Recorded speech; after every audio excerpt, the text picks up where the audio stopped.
In the 8 months I've given up on producing First Impressions episodes and opening my Letterboxd account, I've logged exactly 92 feature films I had never seen before. But there are 2 in particular I want to discuss in greater detail. 2 where dinky little 2 cents of views just aren't gonna cut it. Tonight, we give them the closer look they deserve. First up, a defense of Rob Zombie's The Munsters. I've never seen more of an entire first season and an episode of season 2, but it goes without saying that it was one of the more interesting sitcoms of the 60s. In The Addams Family proved that the cross-pollination of your average sitcom family with elements of macabre can indeed sell, even if it's just for a 2-season run. But those 2 families have left their mark on pop culture even this year. While Wednesday Addams is all set to have her own Netflix series, The Munsters had sell for a directed-video movie directed by Rob Zombie himself. Story-wise, it acts as a prequel to the show. A grave robber and a hunchback are out digging for body parts to make their own Frankenstein. Simple.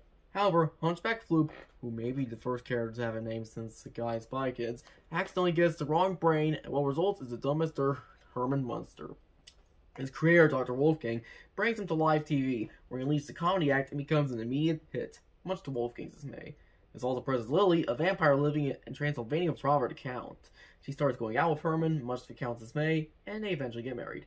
Meanwhile, they find their enormous dog Spot in the sewer during their honeymoon in France, lose their home to a shaved Bizzy of some sort, watch Igor's turn from man to bat, and have her sunnier pastures out in Los Angeles.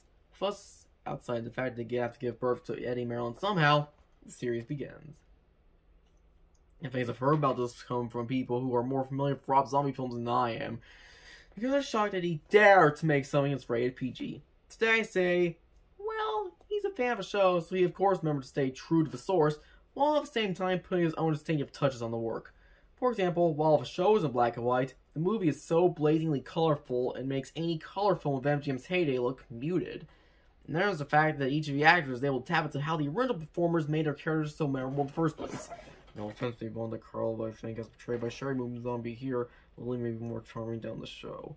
Oh, and there's at least one meme-worthy moment. Disco Vampire. Anyone who's seen this film knows what I'm talking about. All told, I look at this as Munsters movie instead of Rob Zombie movie, and I think that may be why I like it so much. 9 out of 10.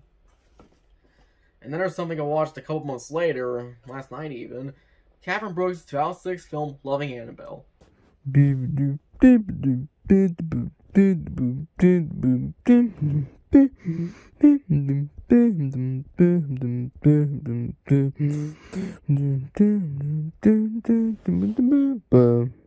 Now, is this a lesbian picture? Let me get one thing perfectly clear.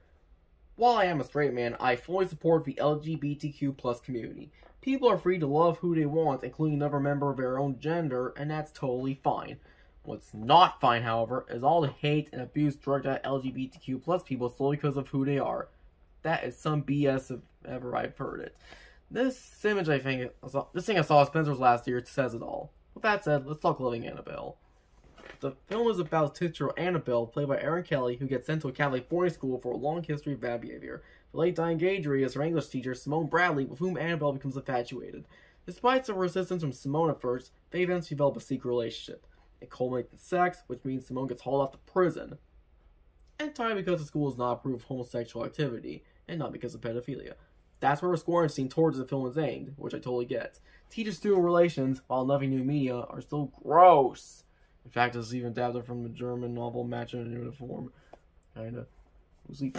And Annabelle's underage to boot. That screams imprisonment guaranteed. And yet, at the same time, I understand all the love aimed at the film. It depicts a tender relationship between 2 lesbians, unsavory as the context may be.